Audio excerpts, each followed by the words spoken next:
Kathy Thornton-Bias. She is the president and CEO of the Boys and Girls Club of Greater Milwaukee. I think it's a beautiful segue, talking about nurturing nature to truly nurturing our next generation in some of our most underserved communities. Welcome, Kathy. It is an honor to have you here. I am a huge fan of the Boys and Girls Club, having grown up on the Lower East Side.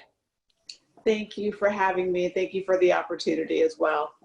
Kathy, thank you so much for joining us. I couldn't wait to, sometimes, and we had an unbelievable lineup, but there is a little bit of best for last. You're so deep because of your position in this culture.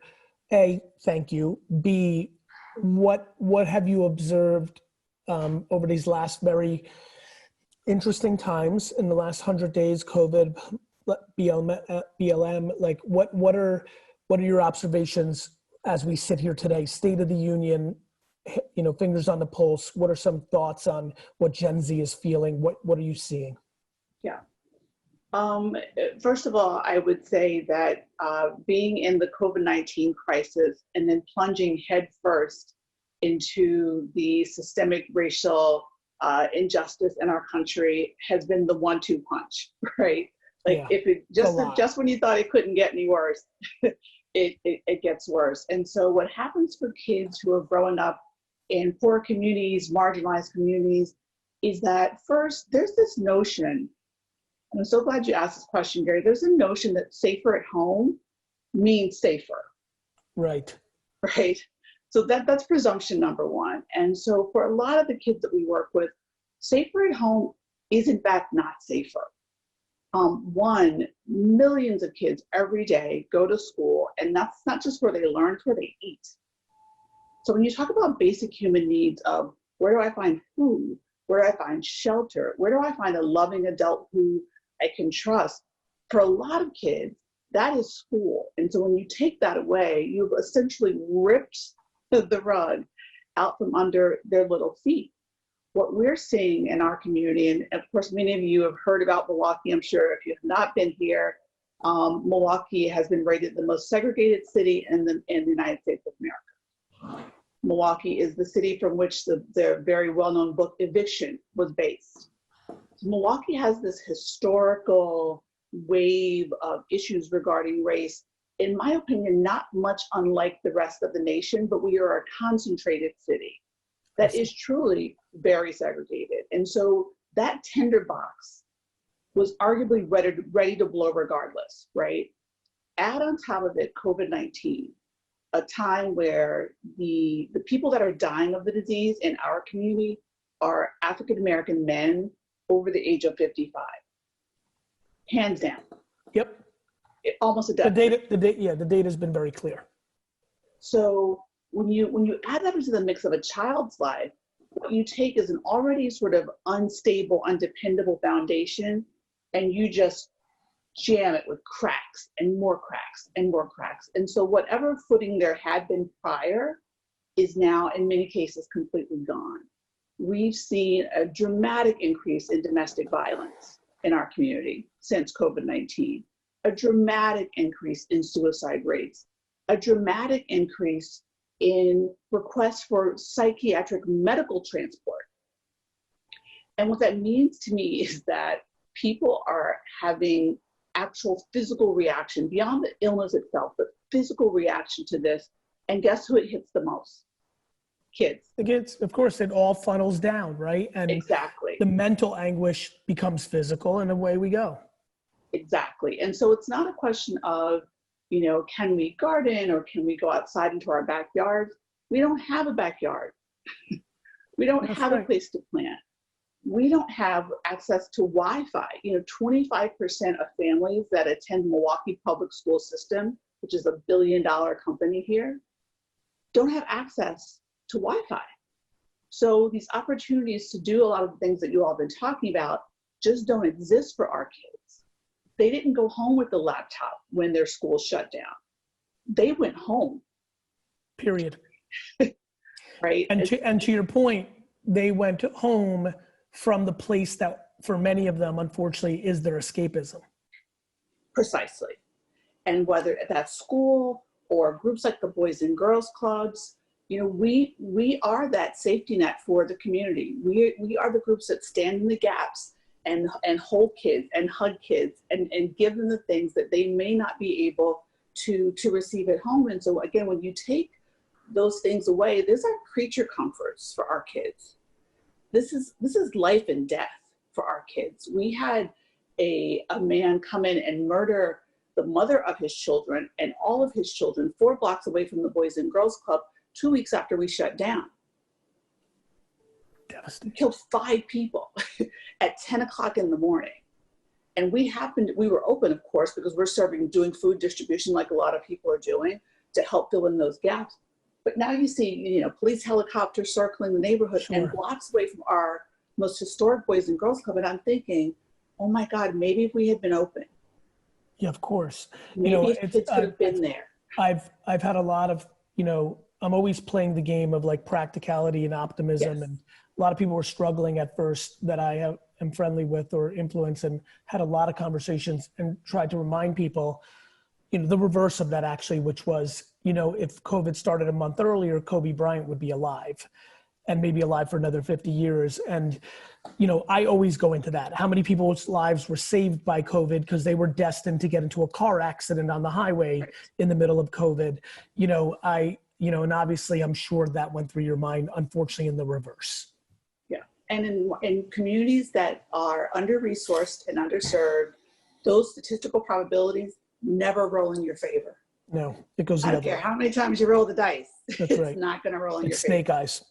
You got it. You got it. To pivot to a far less serious topic, but one that I think would bring value to the people that are watching as well. How did the organization pivot? Because I think, you know, a lot of businesses, small businesses here are physical. Obviously the Boys and Girls Club is super physical by nature of the structure. What was A, how did you pivot? And B, what was your initial thinking about what pivot ideas did you have? And did the pivot work out better or worse than you thought it would when you dreamed it up in your head? Yeah. So one of my team members has a great saying: never waste a good crisis. Right. She's been 12 years at the Red Cross. And not that we would ever wish something like this on a community, but it pushed us into digital in a way that honestly, Gary, we were not prepared to move that quickly had it not happened. We got good at digital really fast, and we were mediocre at digital before. So we're the largest Boys and Girls Club agency in the entire country, believe it or not, here in Milwaukee. Right? Is that right? It is. We serve over 5,000 kids every day. Jeez. We have almost 1,100 staff in the summer because of our expanded hours. And so we thought about what are the basics that we have to cover first. Forget what is our day job, right? We've got to block and tackle. So food. We serve 1 million meals every year at the Boys and Girls Club of Greater Milwaukee alone. And we're not a food pantry, right? We're not Hunger Task Force. We're not Feeding America, but we serve hot meals every single day at the clubs. And for a lot of kids, that's their dinner. So we went into triage mode on that issue. We've got to get food to our families. And so we started setting up food distribution centers at all of our sites, of course, using, you know, good social distancing and practices. And we're up to, I think, 200,000 meals as of yesterday. Again, not our core business. Wow. But you get really crafty really quickly, right? Yeah, for sure. That's a learning from this whole thing. How nimble are you? Right? How good are you? I agree. I talked to a lot of leaders during this time, and a lot of people went into dwelling mode, and I reminded them, I'm like, nobody needs a peacetime general. Nope. You know, like that's just good timing. This is, you know, you've been talking big, you know, I had to do a little tough love for some of my friends. I was like, you've been talking big game about being an entrepreneur. That's right. You've had a decade of calm waters. It's time to show what you actually got. That's right. How strong is your stomach? 100%. That's right. 100%. That's right. And so beyond, you know, the food distribution, the other thing for kids who are in under-supported school systems, under-capitalized school systems, is they don't have all the tools, both in the physical school and certainly not at home outside of the school. And so we went into triage mode on creating digital programming that, of course, was age appropriate for our kids who did have access to Wi-Fi to get into some good enriching programming. Our kids didn't go home with laptops and teachers ready to teach. You know, this isn't Westchester County here, right? So our kids went home with their whatever's in their backpack, and that was it. And the school system was using Xerox copies of lesson plans for kids to self-instruct. And we were like, hold on now, wait a minute. You think that Javon is going to take home this lesson pack and sit down and do, no.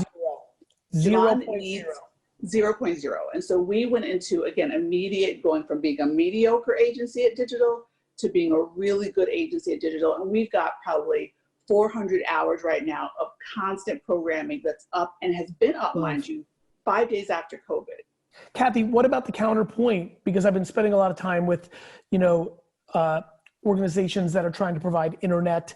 To your point, we talked about two issues already here, right? To Javon, using Javon as an example, I couldn't, obviously you might have a little context of me, like the digital thing matters a whole lot, but I'll say it the only way that I can say it.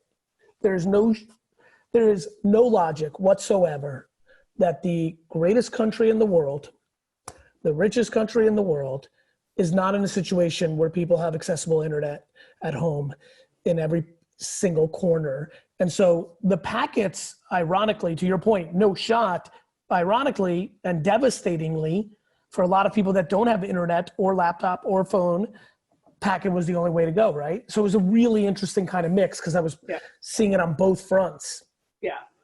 And Gary, to your point, how is it possible that we don't have access to free Wi-Fi in every community across this nation, whether it's an urban environment, whether it's a rural environment, whether we're talking about the tribal nations? How is that possible? It's because we've not understood that the third industrial revolution needs to start. That, I'm very thrilled to talk about roads and bridges. I am, we need them. But if we're talking about Javon's next 100 years of his life, internet at scale, that is, and we have companies that charge more for you have to, if you don't want the cable and you just want the internet, they charge you more because they want to suck in the cable prices. That's right. We live in a very fascinating world. And the reality is, back to a very interesting point made earlier in this program about Gen Z's interesting relationship with corporate, which is, it's got some cynicism, but it also believes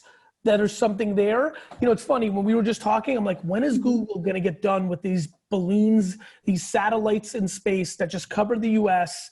Like, I've always thought the biggest business to be built, which was also, and I'm a very big fan of, like, you can do entrepreneurship and you can do it in a good way. You can win twice.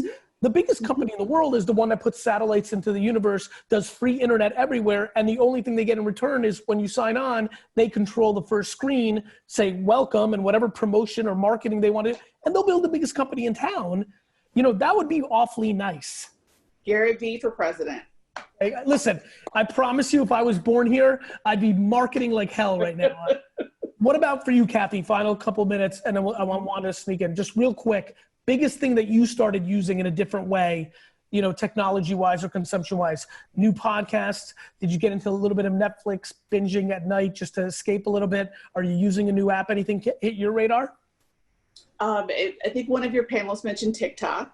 Yes. So I'm a mom. I have three African-American young men who are 25, 28, and 30. So the TikTok thing sort of missed me. But I'm also an aunt of a very precocious 13-year-old niece, Catherine. Yes. And she has had me do things. I don't know if you follow Megan Thee Stallion on Instagram. Of course. It is not for the underage group. It's ratchet. It's ratchet.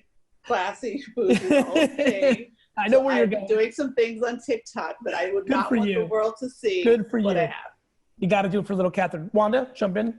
That was great. My last question, Kathy, would be around, we talked a lot about Gen Z's optimism. And one of the things that we saw in the survey is that Black Gen Z are 14% more likely to feel optimistic. you know, and I know we were talking about the realities of some of the kids that, you know, that the Boys and Girls Club serves. Just wondering, how can we help preserve their sense of optimism and resilience, you know, in light of everything that's going on? How do we? Wanda, I apologize for interrupting with context, because I know you were in survey, and obviously the climate changed. Yeah. Probably about with 8%, like if I'm remembering, with 10% left, the racial injustice probably popped up. So I imagine even if we came back at it right now, those numbers may have changed given the context. I just wanted to ground the timing of when you saw that 14%. Yeah, but I think it's important. the interesting thing about it, Gary, is that we actually were in field, you know, right in the middle of the protest. And, you know, some of the video selfies that we got back from some of our, the Black kids that we interviewed, they were so powerful, because the way that they phrased their optimism is that for them, the protests, as harsh as they were a signal that, you know, that people cared, because people were showing up and that change was imminent, you know, so there's a real feeling for that. So it's just a question, because I think, you know, what you do, Kathy, is all about uplifting our kids, you know, and keeping them focused and helping direct them and giving them a better course.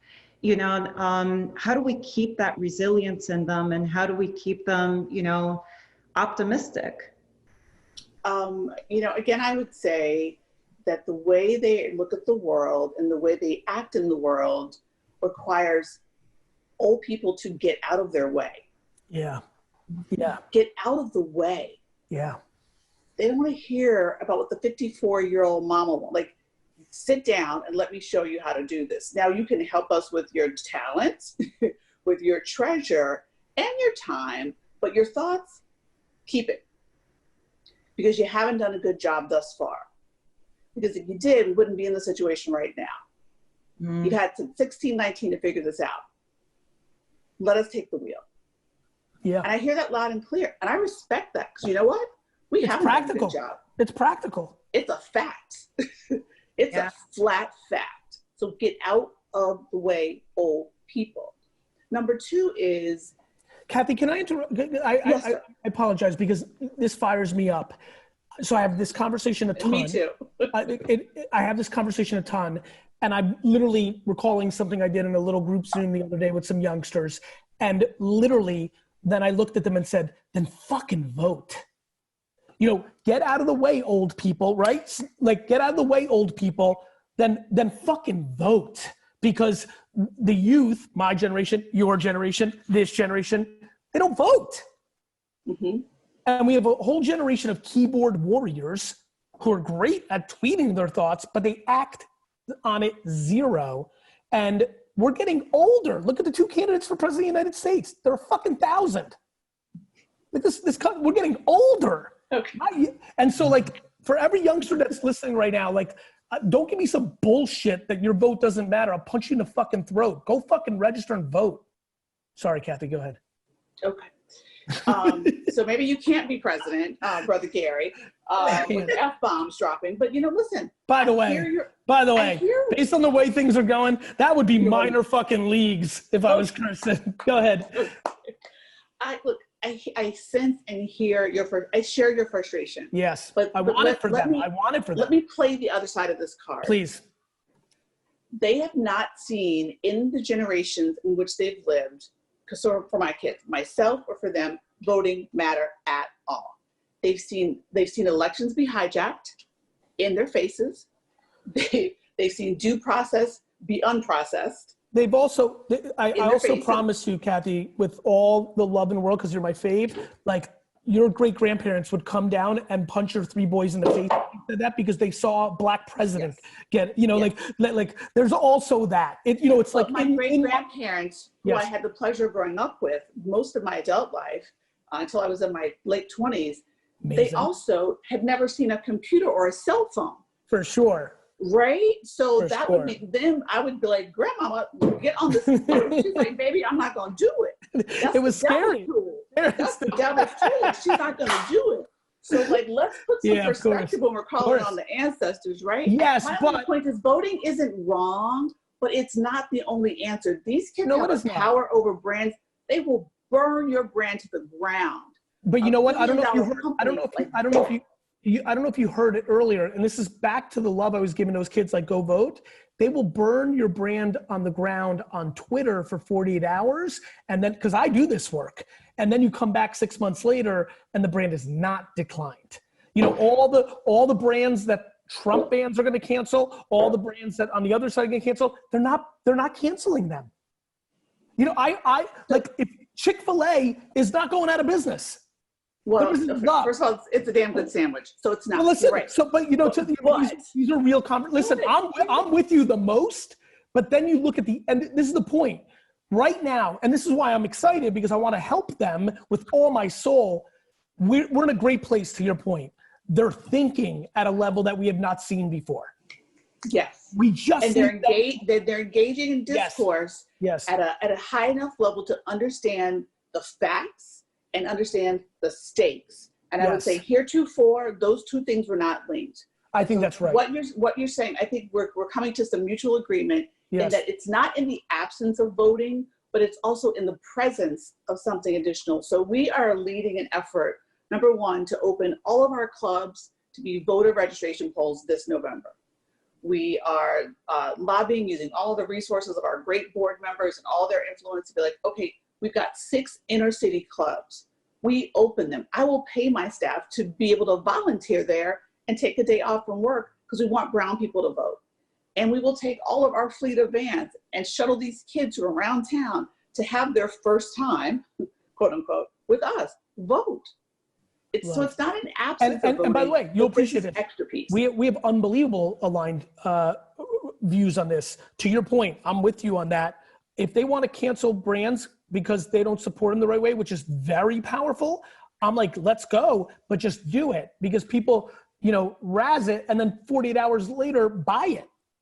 Yeah, you know, there's a little bit of an endurance issue. I would say with this, honestly, little bit of an endurance issue. By the way, we run out of time, and I'm watching people who got meetings at 2:15, at least Eastern, tweeting about this. But Kathy, I want to go. We're gonna get back channel and get connected. I want to do some stuff. Next time I'm in the area, I would love to come and give a talk pro bono to the Boys and Girls Club in Milwaukee. I would love to do that. And I'd love to get to know you better because I'm loving this conversation. So I really appreciate you being here. Really. Likewise. God bless. Andrea,